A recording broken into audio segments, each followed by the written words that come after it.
Assalamualaikum warahmatullahi wabarakatuh. Salam sehat, salam sejahtera untuk kita semua. Jangan lupa like, komen, dan subscribe untuk mengikuti video-video berikutnya.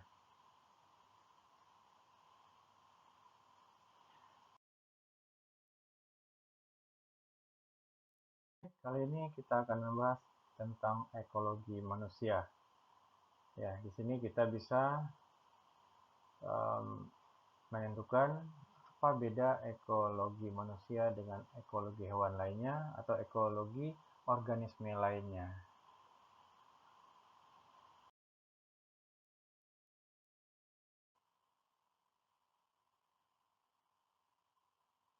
Ya, secara ekologis, manusia digolongkan sebagai konsumen, sehingga tidak berbeda dengan organisme lainnya atau hewan-hewan lainnya yang hidup di permukaan bumi. Secara biologis, memiliki sifat yang sama dengan hewan lainnya, terutama yang paling mendekati atau bersama dengan golongan primata. Manusia memiliki kemampuan beradaptasi di semua habitat. Ya, boleh kita amati, manusia tersebar di permukaan bumi, sehingga terjadinya proses evolusi. Contohnya, manusia Eskimo mampu bertahan hidup di lingkungan es karena proses evolusi. Yang kedua, jika manusia keracunan karena pestisida, lambat laun akan kebal terhadap segala macam pestisida karena evolusi. Artinya apa? Tubuh kita membentuk imunitas secara alami atas respon dari luar yang salah satunya adalah pestisida.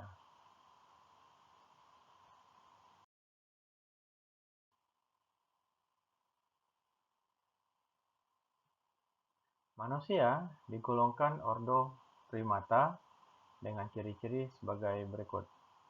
Pertama, manusia mempunyai plasenta. Plasenta itu terdapat pada manusia ketika masih menjadi janin di dalam rahim ibu. Plasenta digunakan untuk transformasi nutrisi ya dari ibu ke janin agar pertumbuhan janin bisa menjadi maksimal, tumbuh berkembang sampai 9 bulan, 10 hari. Yang kedua, mempunyai 3 macam gigi. Yang pertama ada gigi seri, gigi taring, dan gigi geraham. Ketiga, jari untuk memegang. Bisa kita peragakan bahwa jari khususnya manusia yang mampu memegang itu adalah jari tangan. Sedangkan ordo primata lainnya seperti simpanse dan makaka lainnya itu bisa memegang 4 tangan. Tangan atas dan tangan bawah. Keempat, mempunyai kelenjar mamae. Ya, kelenjar mamae bisa menghasilkan proses laktasi, ya, menghasilkan kelenjar susu yang digunakan untuk nutrisi ketika habis melahirkan. Yang kelima, mempunyai skrotal, testis, yang bisa menghasilkan sperma pada laki-laki. Ya. Yang keenam, otak berlobus. Ya. Yang ketujuh, kecenderungan melahirkan satu anak. Walaupun terdapat beberapa kasus mampu melahirkan 2 atau 3 orang anak, tapi itu tidak banyak. Rata-rata itulah 1 orang 1 anak.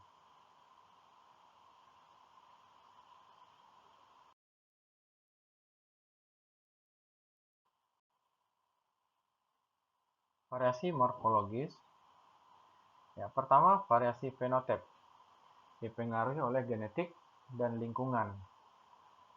Buktinya apa? Ketika manusia yang kembar identik ya dihidupkan atau berada di lingkungan sama, ya, setelah dewasa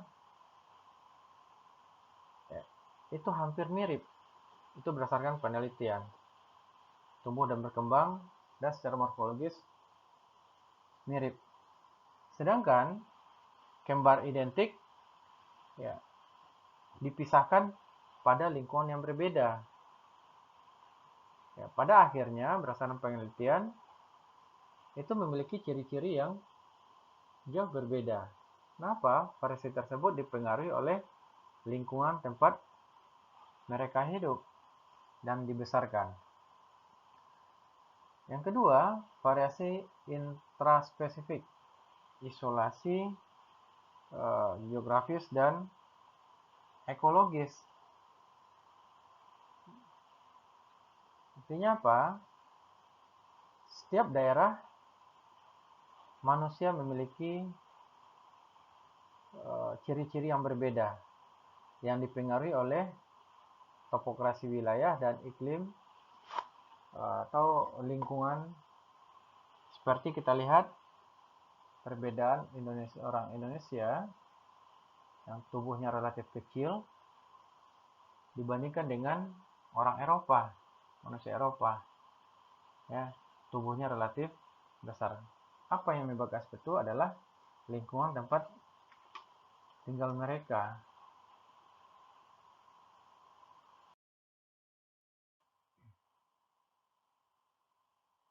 Selanjutnya pertumbuhan populasi. Awalnya pertumbuhan populasi bersifat density dependent. Artinya pertumbuhan dibatasi adanya sumber daya makanan karena dipengaruhi kehidupan manusia yang stabil. Ya, jika kita bandingkan dengan sekarang,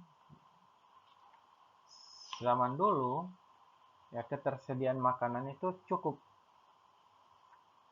sehingga kehidupan manusia waktu itu stabil. Ya, dibandingkan sekarang dipengaruhi oleh faktor lain ya, seperti topografi, keadaan tanah, tingkat efektivitas sumber daya makanan. Dengan bertambahnya jumlah penduduk sehingga ketersediaan makanan menjadi berkurang dan tingkat kebutuhan manusia saat ini bervariasi.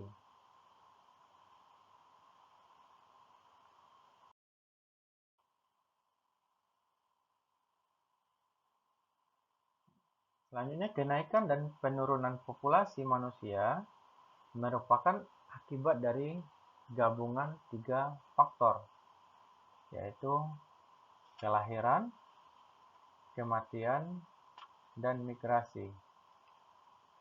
Pertumbuhan populasi dihitung dengan mengurangi jumlah orang yang masuk ke daerah, diantaranya kelahiran dan imigrasi, dengan jumlah orang yang meninggalkan daerah tersebut, termasuk kematian dan emigrasi.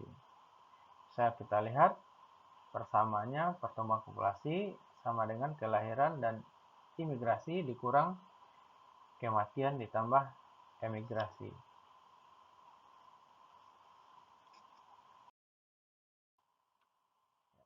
Selanjutnya, penilaian jumlah penduduk yang digunakan oleh ahli demografi adalah untuk setiap 1000 penduduk per tahun. Dihitung rata-rata waktu itu pertumbuhan penduduk per tahun itu 1000 orang. Kita lihat persamaannya, pertumbuhan penduduk sama dengan kelahiran dikurang kematian dibagi 1000 dikali 100%.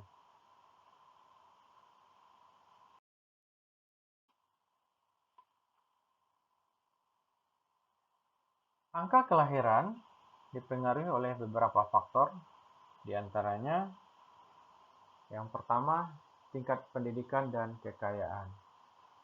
Ya, semakin tinggi pendidikan seseorang, ya, semakin sedikit jumlah anak yang dilahirkannya. Itu fakta. Silakan saudara amati di beberapa daerah di lingkungan tempat tinggal saudara. Dan juga tingkat kekayaan. Orang kaya itu cenderung memiliki anak jumlah sedikit dibandingkan orang yang kurang mampu. Yang kedua, kesempatan pendidikan dan bekerja pada wanita. Ya, kelahiran rendah jika wanita diberi kesempatan pendidikan yang tinggi dan bekerja dengan penghasilan yang memadai. Selanjutnya, pemanfaatan anak sebagai tenaga kerja. Angka kelahiran meningkat jika anak-anak sudah bekerja pada usia muda. Ya, hal ini banyak terjadi pada daerah pedesaan. Selanjutnya, urbanisasi. Penduduk di daerah perkotaan mempunyai andil lebih baik terhadap program keluarga berencana, sehingga angka kelahiran bisa dibatasi. Biaya hidup dan pendidikan. Ya, tingkat kelahiran rendah di daerah yang pemeliharaan dan pendidikan anak yang memerlukan biaya yang tinggi. Ya, biaya hidup yang tinggi, tambah lagi biaya pendidikan yang tinggi, ya, masyarakatnya cenderung memiliki satu anak yang lebih sedikit dibandingkan ya biaya hidup rendah dan pendidikan juga rendah. Rata-rata usia perkawinan. Wanita mempunyai sedikit anak jika rata-rata usia pernikahan lebih kurang 25 tahun. Kepercayaan agama, tradisi, dan norma kebudayaan. Perlu kita ketahui bahwa secara agama mengatakan bahwa setiap manusia yang dilahirkan ada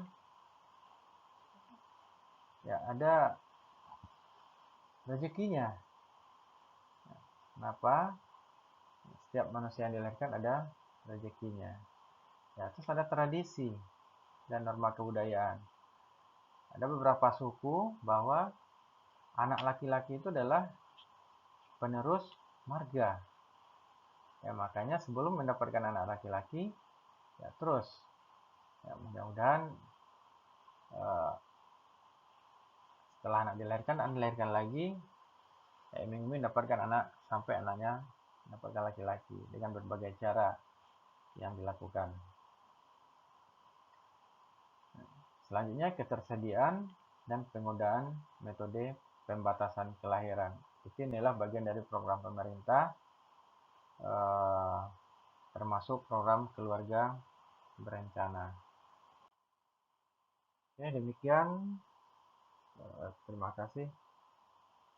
Assalamualaikum warahmatullahi wabarakatuh.